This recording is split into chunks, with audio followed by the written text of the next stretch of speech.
Okay, that's it. I have had quite enough of your car and mine being demonised in the context of climate, when in fact, cars are less than 10% of the CO2 problem, and yet they cop seemingly 90% of the climate criticism. If you want to fight this, here are the facts.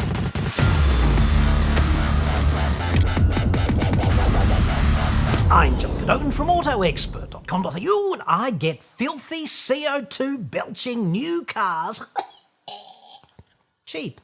Australia only. It's one of the very few advantages of living here, I'd suggest, in the same postcode as the Death Adder, the Funnel Web Spider, and Starchy Voldemort. Just saying. Website? Card? Reach up there now, dude, and click it. See what happens. You might enjoy it. Probably not, but hey. This report brought to you by MANSCAPED. Male grooming, dude. It's a thing. Even at our age. And MANSCAPED is the clear global leader.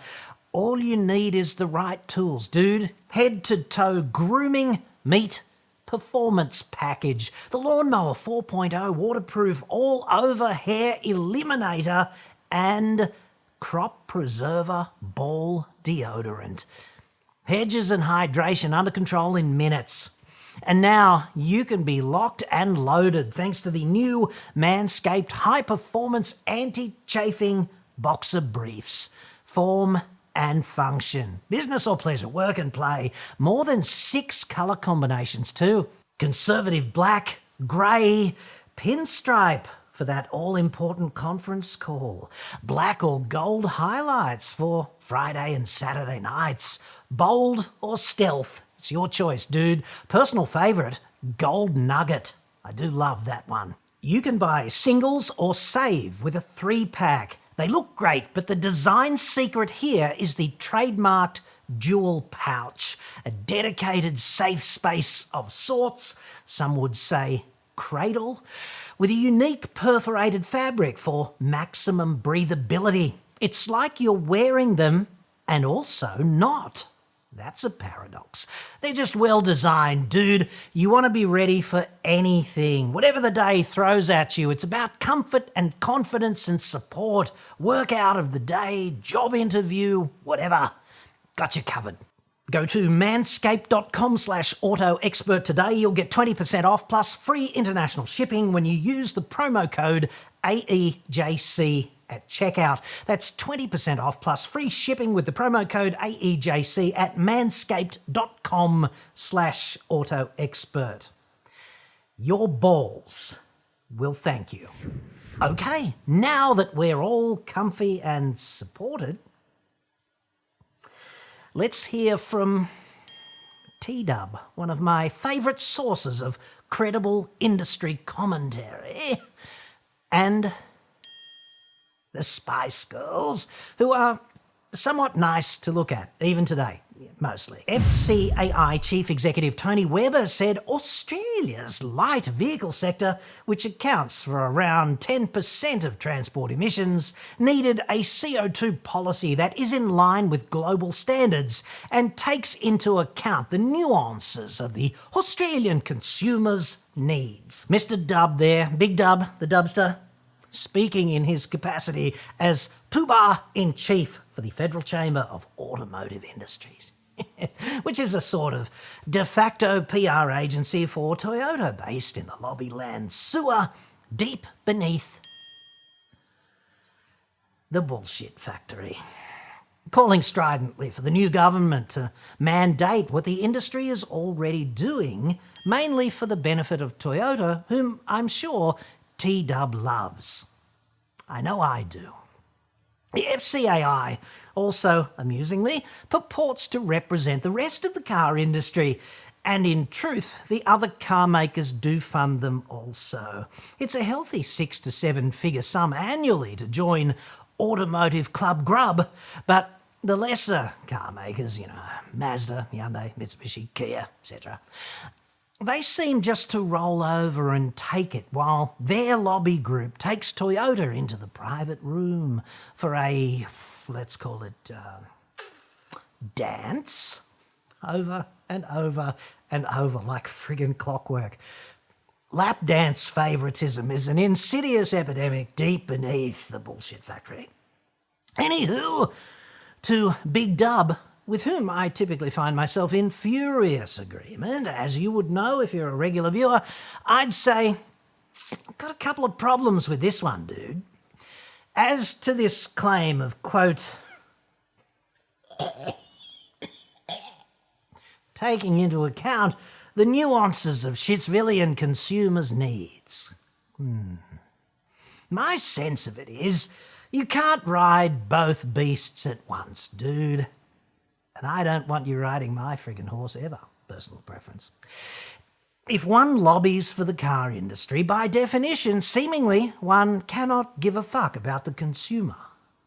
Would that not be a conflict of interest? It seems so to me. Case in point, okay?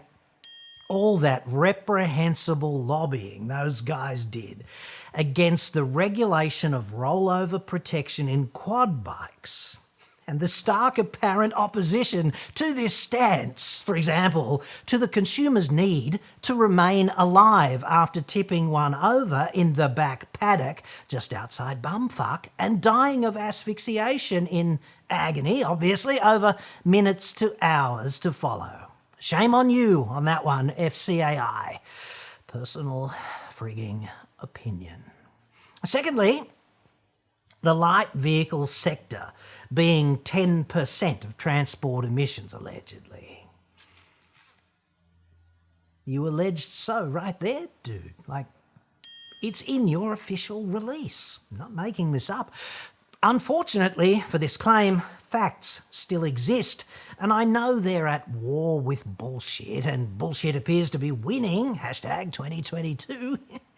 But there are still some of us out here who quaintly think the facts should still matter.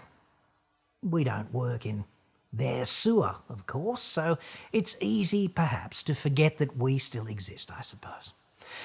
The light vehicle sector is cars, light commercial vehicles like utes and vans, and motorcycles. And it says so right here in this helpful information sheet from the bullshit factory itself, just upstairs, dude.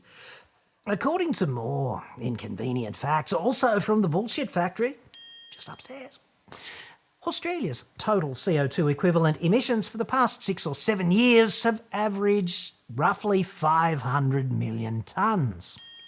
Transport, which includes planes, trains, trucks and buses, not just cars, is about 18%. So that's what? About 90 million tonnes out of 500 million. It's actually 93.5, but let's just use round ones, dude. There's also 13 or 14 million tonnes for international travel, and that's not in the greenhouse accounts for Australia. So that gets swept conveniently under the rug.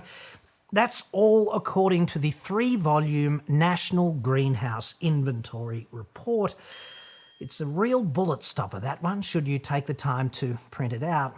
Page 35, in this case, of volume number 1 of 3 volumes. Do try to keep up, T-Dub, because the facts do matter, dude. Road transportation is about 79 million tonnes out of 500. That's on page 45, but it's there, clear as a bell. And, inconveniently for Big Dub, I'd suggest, there's page 48. Right there, black and white. Read it and weep. Dude, passenger cars account for 40.9 million tonnes of CO2 equivalent. Okay, so let's call that cars for 41 million tonnes out of 500 million in total emissions, and out of 93.5 million total transport emissions, of which 79.8 is road transport. According to the official data, which is there, and it's in black and fucking white, so my assessment of this, which is based on mathematics, which you'd hope a 12-year-old could follow, T-Dub's claim is that cars are 10% of transport emissions. The facts: cars are 44% of total transport emissions, and they are 51% of road transport emissions, or about 8% of total national greenhouse emissions. But they're not 10% of anything worthwhile, at least not that I can see. This stuff really matters, and that's so that you and I and everyone else in society who actually gives a shit about this stuff can get it in perspective. In other words, if the second coming of Jesus occurs, I don't know, next Saturday evening, perhaps at Rooty Hill RSL, and counterintuitively not Missouri, and his very first miracle this time around is to make every car in Australia miraculously zero emission, like unlikely, but let's say it happens, this miracle will reduce our national emissions by only about 8%. So essentially, we've got all these car makers and all these bottom-feeding leech-like sewer dwellers, such as the FCAI and the so-called Electric Vehicle Council, which is just another industry-funded bullshit lobby group swimming in the sewer beneath the bullshit factory. They're feeding this fire the proposition that your internal combustion car is preposterously evil, killing the planet, and needs to be binned forthwith. The fact is, cars in Australia are a greenhouse sideshow at best. The previous federal government, led by Coal Humper 6, the liar-in-chief, was heavily funded by the fossil fuel industry, but let's not forget, so is Albo's mob. Tackling cars, right, when umpteen new coal and gas projects remain greenlit, is going to be, let's be kind, ineffective. It served the coalition's interests, and it will serve Albo's mob's interests too, I think, to demonise the car so that the grubby fossil fuel industry can go ahead and do their evil shit with minimal blowback, basically. These coal and gas projects happen out there in the boonies, typically somewhere between Mount Bumfuck and Dingo Piss Creek, behind security fences over the horizon, typically out of sight. They're mostly thus intangible because you can't feel them or see them. They're not nearby, right? You can't smell them and scratch them and sniff them and all that stuff. But they are certainly happening, and it is bad. But cars, right? Cars are entirely tangible. Everyone has one. You get stuck in traffic every friggin' day. And buying fuel, that sucks. There's nothing uplifting about paying $150 for the fuel and then declining the kind 2-for-1 Kit Kat meal deal that gets offered inevitably, complete with 3-day-old rat-based pie, the origins of which were questionable even when it was notionally fresh. That's not funny. If these vested interest assholes, you know, the lobby groups, the politicians, and the senior bureaucrats getting paid upwards of $500,000 a year to craft policies aligned with the interests of the big donors to keep everyone happy, if they keep your climate conversation limited to cars, we can sweep the big problem under the rug. Yes. And the real problem is burning fossil fuel, right? Mainly coal to make electricity.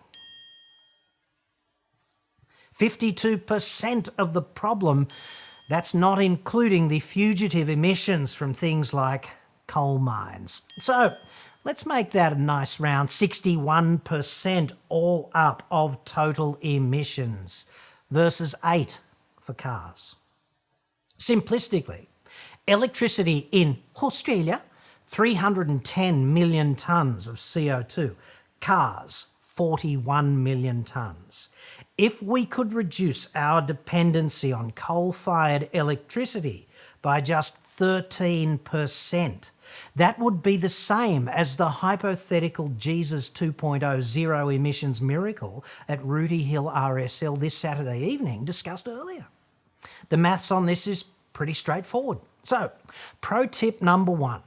Australia effectively doubles its emissions by exporting coal, right? We export roughly enough coal to willing international buyers in places like China to deliver another 500 million tonnes of CO2 into the atmosphere. Greenhouse is a global problem and our exports are part of it. That coal makes us a shitload of money. So this is a very difficult problem to solve. Pro tip number 2, COVID-19 was not all negative. Just there, dude. Between 2019 and 2020, emissions from passenger cars fell by 9.4%. Compared with the impact EVs have had, or could hope to have, until we get about 2 million of them on the road, COVID was the greenest thing that has happened to passenger vehicle emissions in Australia this century. Part of that was because we were locked down, and that's wholly negative except in the context of your public health. But part of it was also because we were largely working from home where possible. Therefore, focusing just on the work from home aspect, why is there no climate-driven high-level policy with financial inducements for businesses which allow employees to work from home wherever possible? Because this is a vehicle emissions slasher. You save 100% of emissions from any commuting that you don't do, obviously. You also save 100% of the tolls you don't pay, and you get 2 hours of your friggin' life back that day, and you reduce congestion and increase efficiency out there on the road. Like, you clean up the traffic flow for those who are forced to be out there in it in person, such as tradies and frontline sales staff, etc. Deafening silence on that disgracefully at federal and state regulatory level, and the evidence is in, right? It works. Pro tip number 3. It costs you about 25 grand extra to buy an EV versus a roughly equivalent internal combustion car. For the same sum, you could install a frankly kick-ass rooftop solar system with a dirty big stationary battery, which could effectively eliminate your dependency on coal-fired electricity. You'd also get power failure protection with that, and power failures, we're told recently, are going to be a salient feature of the future. Yes. Something else to look forward to in our formerly advanced nation. The $25,000 idea I'm putting before you now being, you run your home on photovoltaics most days. Like, God knows we've got the climate for it, right? You crank the aircon, you heat some water, you keep the lights on and the hot tub nice and steamy, whatever, and you charge your big stationary battery. Only that battery's not that big in the context of EVs. See, you need 60 or 70 kilowatt hours of battery storage on an EV to deliver 400-ish Ks of range. But you would keep your home humming along overnight with a quarter of that battery capacity, provided, of course, that you don't live at Wembley Stadium or something. If you want to put pressure on energy companies to leave coal behind, this is exactly how you do it. Not with an EV. What I'm suggesting here is the biggest energy fuck you imaginable. And hands up everyone who just loves their electricity retailer. Just saying. They're just as lovable typically as ExxonMobil or Chevron. Of course, car companies are just fucked at delivering things like this. To car makers, so-called vehicle-to-grid integration is just a nice idea, but it's too hard for them to implement, especially here in the ancestral home of the mouth breather. Thus, car makers are diligently overlooking the biggest possible and most practical inducement for buying an EV, which I could imagine. But then I paid attention during physics lectures, so I guess I'm in the minority. And yeah, in this place, that's a character flaw.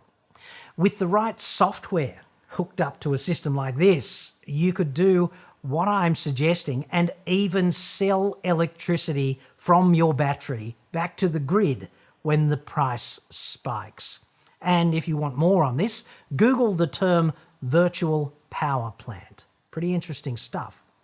And when you're done sort of trading energy for the day, right, you can use a quarter of your EV battery capacity to be the overnight supply for your house most nights. You effectively trade 100 kilometres of mobility tomorrow or something, especially if you're just planning the normal running around of less than 50 Ks per day on average.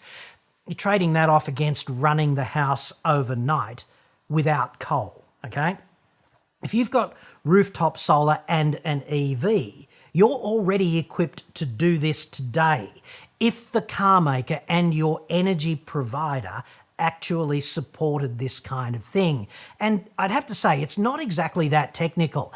It's just a matter of getting senior executive shitheads from both camps together in a room with a waterboarding specialist from the CAA perhaps, or some other professional with high-level negotiating skills, someone disinclined to take no for an answer.